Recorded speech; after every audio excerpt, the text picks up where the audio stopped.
Hello, hello! Hello mga katombi! Welcome sa vlog ng mga tomboy! Charot!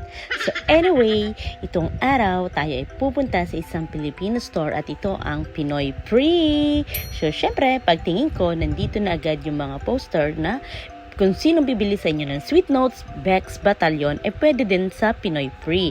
So ayan, pumasok na tayo mga katombi. At pagpasok nyo pa lamang ay makikita nyo na ay ang CEO! Nagulat pa nga at ang tagal ko rin naman bago dumalaw dito mga katombi. Na-miss ko sila. So mga katombi, pagpasok nyo dito ay halos makakabili kayo dito ng mga produkto talaga na para tayong nasa Philippines. Ulala, kung namimiss ninyo ang mga snacks, ay nako, aba ay dito na kayo bumili sa Pinoy Free. Marami ding mga dilata at yung ano-ano pa. So ayan, pinapakita ko na sa inyo mga katombi. At ito kasi ay malapit sa aming bahay. 4 na step lang po. Ayan, may collagen din ng Usana pag po gusto nyong bumili. At kung gusto nyo naman ding bumili ng Llanera, meron din po silang tinda. So ayan, ang mabibili na mga katombi. O diba, meron kami ditong paborito. At ito ay ang bagoong. Ginagamit yan sa kare-kare, sa mga talong. At kung ano-ano pa ang sarap ipang ulam. Yan, may bagoong balayan. Diyos ko po, parang nakarating ng Batangas si Katumbe. O, diba? Kompleto. Ayan po yung mga condiments pag po gusto ninyong bumili. So, ayan, meron din po silang tindang siopaw. Natikman ko yan mga katombi. Ang sarap ng siopaw nila, the best. And of course, ayan pa rin yung ibang condiments. And meron din po silang mga tinda, mga cake, mga pang-ulam, kung pag po gusto ninyong bumili. At iyan po yung mga drinks naman.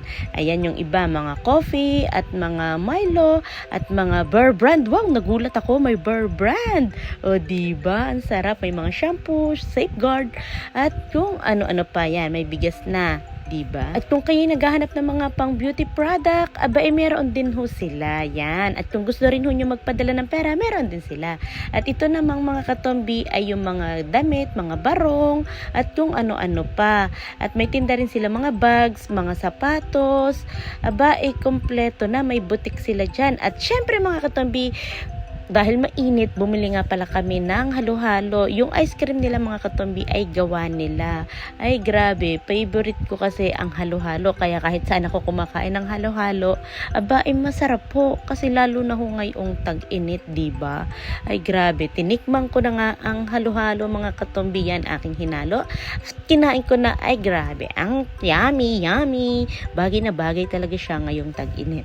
At bigla nga sumulpot ang inaanak ko, Diyos mio corazon. Ang sabi nga ho niya ay libre ko daw ang halo-halo. No choice na ho ako, nilibre ko na siya, char. So dumating na rin ang aking kumare ng Kabitenya. Ulala, diba joker yan? At nandiyan din ang aking paring tanggol, syempre, hindi mawawala. At ito na nga, nakakita ako ng mga kababayan natin. Nakakatuwa, ang sabi ho nila, isama ko daw sila sa vlog. Shoutout sa inyo mga ate. Sila po ay from Norway. So ayan po sila. Sila po ay mga Ilongga, pero sila daw po ay galing Norway. Ang isa naman si ate ay galing sa Davao.